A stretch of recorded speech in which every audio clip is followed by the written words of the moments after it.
ご視聴いただきありがとうございます。今回は私たちが所有するこちらのマイクロバスのキャンピングカーをご紹介しようと思います。冷蔵庫、テレビ、電子レンジ、ヒーター、換気扇、ベッドなどの装備があり、まさに動く家です。くまなくご紹介していきます。車両のスペックは画面に表示をしています。外観はキャンピングカーというより送迎バスです。旅先の駐車場で警備員さんにお客さんを乗せていますかと聞かれることが多いです。こちらが運転席です。ドアを開けてみましょう。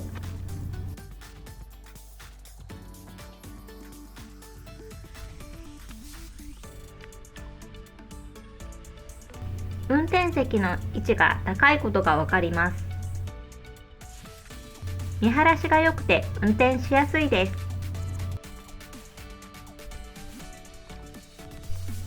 窓はミラーになっています。フィルムを貼っているので中が見えにくくなっています。夫がひげ剃りを良くしています。便利だそうです。続いてこの車には水を溜めておけるタンクがついていまして、この白い蓋が給水口です。今回は鍵を持ってくるのを忘れてしまいましたので、またの機会にご紹介します。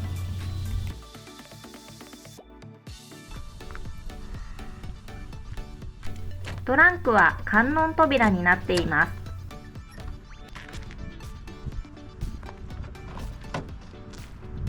荷物がたくさん積んであります。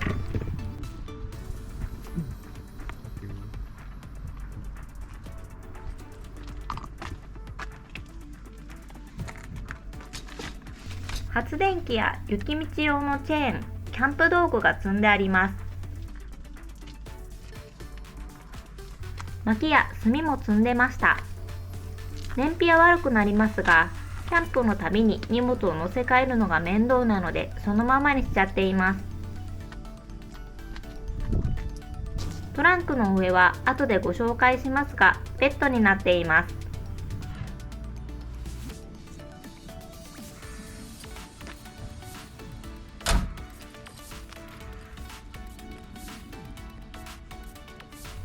扉の立て付けが悪くなってきていて、閉めるのにコツがいります。ここは修理しなきゃいけないポイントです。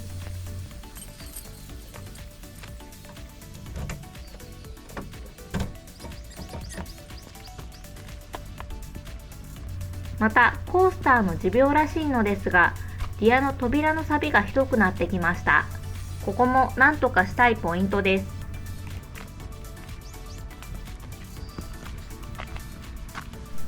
こちらの蓋を開けるとコンセントが出てきます。これをコンセントに接続するとサブバッテリーを介さずに給電されます。バッテリーの残量を気にせず、お家と同じように電化製品を使うことができます。電源付きのキャンプ場で重宝する機能です。こちら車側です。コンセントがしっかりつながってます。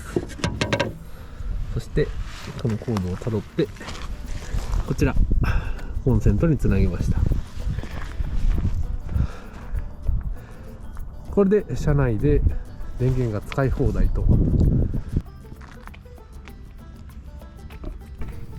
続いてこちらの蓋にはシャワーが隠されています。タンクに水を入れておけばここから出すことができます。ちなみに購入から7年ほど経ちますが、まだ1回も使ったことはありません。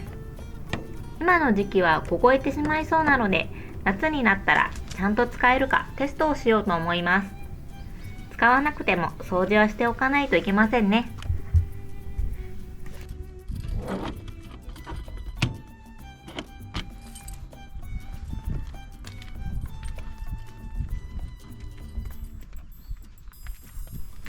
ここがメインのドアです。この車のドアはここと運転席しかありません。運転席のドアもほとんど使わないので、運転手も含めてみんなここから出入りします。出入り口の上についているのがサイドオーニングです。実際に使っている様子をどうぞ。棒を突っ込んでくるくる回すと徐々に出てきます。こんな感じで簡単に屋根が作れます。タープの代わりになる優れものです。これはめっちゃ便利でお気に入りのポイントです。最後に天井を見ますといろんなものがついています。サブバッテリーを充電するためのソーラーパネル、換気扇が2つ、換気口が1つあります。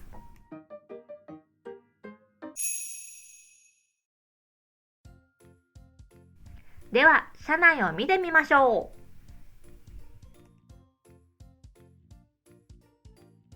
ここで靴を脱いで車に乗り込みます。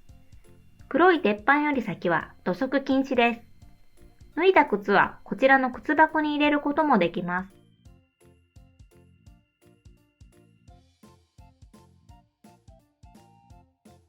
傘があるときはここに差しておきます。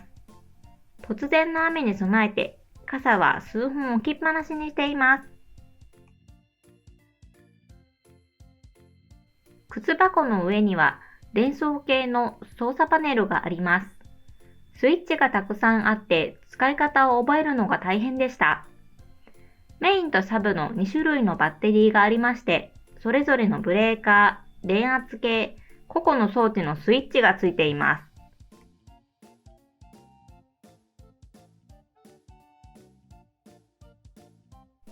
この車の床は全面がフローリングになっています。冬は冷えるのでマットを引いています。車に乗るとまず4人掛けのボックスシートがあります。ここがメインで使う場所です。椅子の模様はちょっと昭和チックですが、座り心地もいいし、広々としていてくつろげます。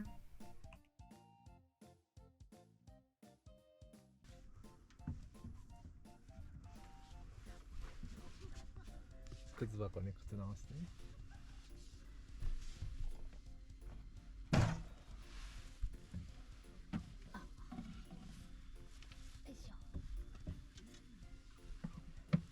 閉めて、ドアも閉めて。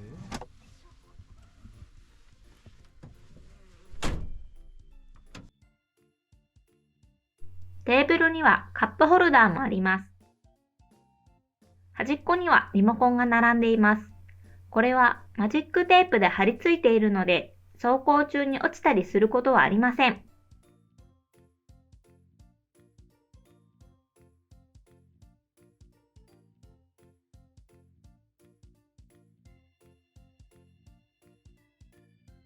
こちらがテレビです。ほとんど使いませんが、スマホとつないで YouTube を流すこともできます。ああ、嬉しい。あ、すいません。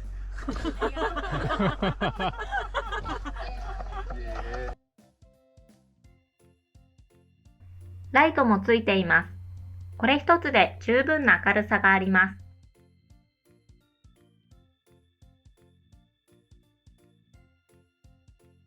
上には空気口もあるので、煮炊きするときに換気ができます。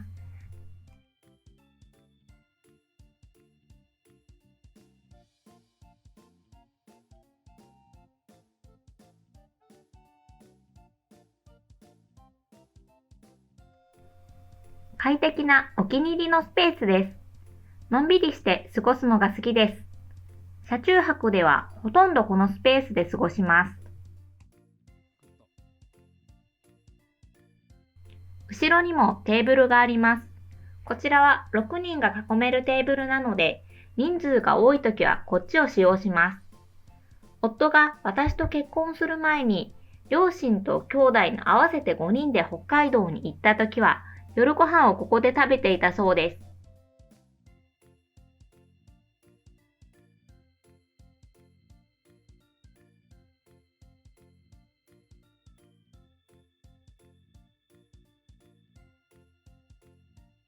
広いのでいろんな楽しみ方ができます。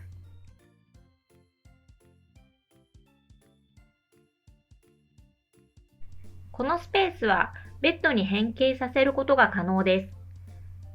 ベッドに変形中です。テーブルを外して補強の棒を入れてマットをはめるとベッドになります。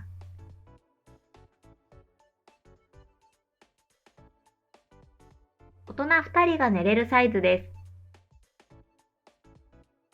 す。寝返り打ち放題。大の字でも寝れます。こちらのテーブルもベッドにできます。テーブルを外して椅子を動かして、はい、できました。こちらも広いです。2人で寝るのは余裕です。ベッドからの眺めはこんな感じです。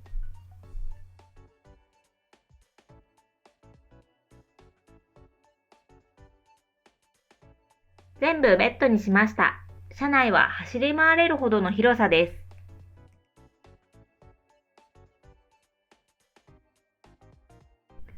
す。さらに後ろにはなんとドラえもんの部屋があります。ちょっと出入りするのが大変なんですが、カーテンを閉めると個室になるお気に入りのスペースです。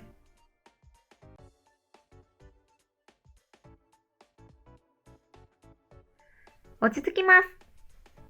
荷物置きになっていますが、大人が1人寝れるサイズのベッドになっています。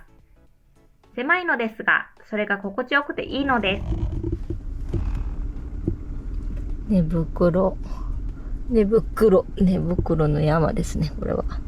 で、これは断熱材。これも寝袋。ティッシュ、断熱材。ということで、ちょっと今は使ってないやつが倉庫のようにして物入れになってますね。今太陽の日が差し込んでかなり明るいです。全部ベッドにしたらすごい広くなりました。これで前に例えば3人で後ろに2人とかで、ここにも私が今座ってるとこにも寝れるし、かなり広々使えます。就寝定員は大人5人から6人になっています。ちなみに走行中はこのように4人のボックス席の向きを変えて座れるようにします。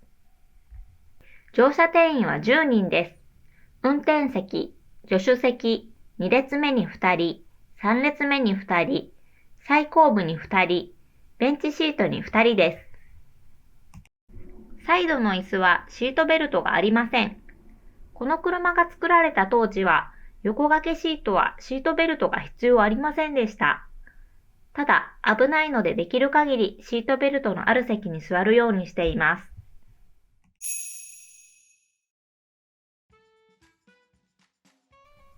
車の前はこんな感じです。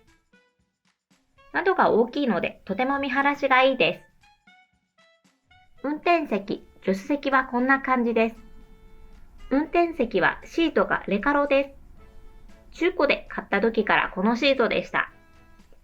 運転席はバスっぽくハンドルが大きく角度が似ています。車が大きいのでエアコンのスイッチも多いです。どれを操作するかわからなくなる時があります。モニターも2つついています。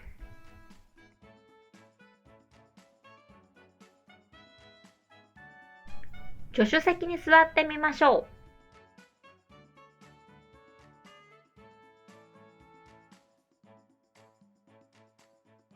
こんな景色です。助手席はリクライニングもできないし、窓も大きくて日焼けしちゃうので、私はよく2列目に座っています。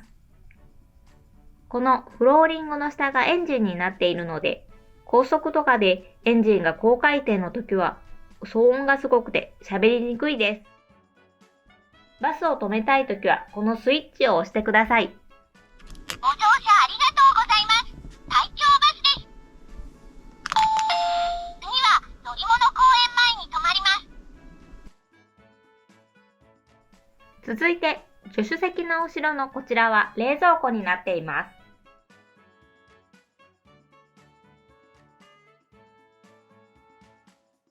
今日はシュークリームだけ冷やしています。冷蔵から冷凍までできる優れものです。この1から5までの5段階のダイヤルで温度を調整します。ただし5にしてしまうと全部凍っちゃうので注意が必要です。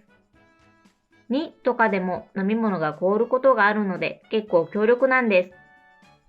暑い季節でも冷たいものが飲めますし、食材がダメになっちゃう心配もないので本当に便利です。夏でもキンキンのビールが楽しめます。最高！玄関を挟んで反対側には流しがあります。蓋を開けるとこの通り隠れた流しが登場します。排水の処理などが面倒なので基本的には使っていません。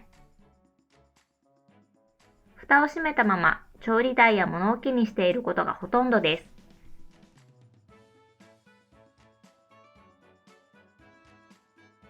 流しの下には電子レンジがあります。これがめちゃめちゃ便利です。スーパーで買ったお弁当を温められるのはとっても嬉しいです。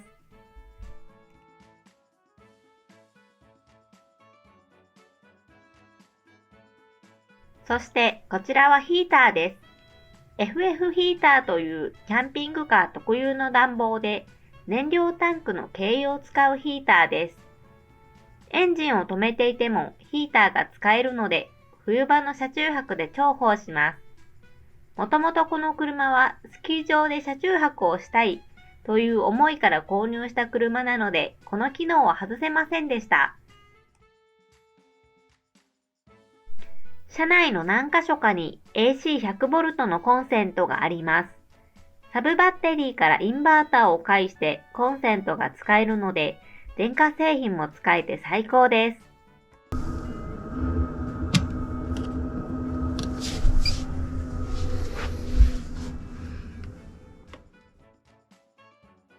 換気扇もついています。結構強力に換気をしてくれるので、暑い時や車内で火を使う時は重宝します。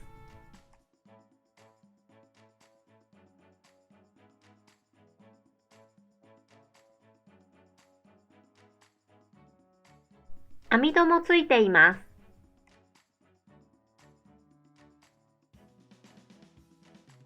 カーテンが全部の窓についていまして、プライバシーが確保できます。安心して車中泊することができます。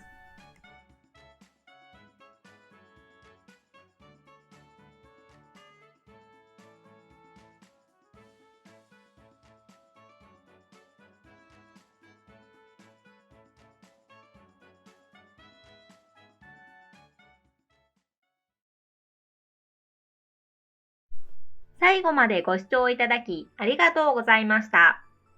このチャンネルでは、このキャンピングカーでの旅の様子やバスコンを使った企画、マイクロバスの維持費など、いろんな動画をアップしています。他の動画も見てもらえると嬉しいです。高評価、チャンネル登録もよろしくお願いします。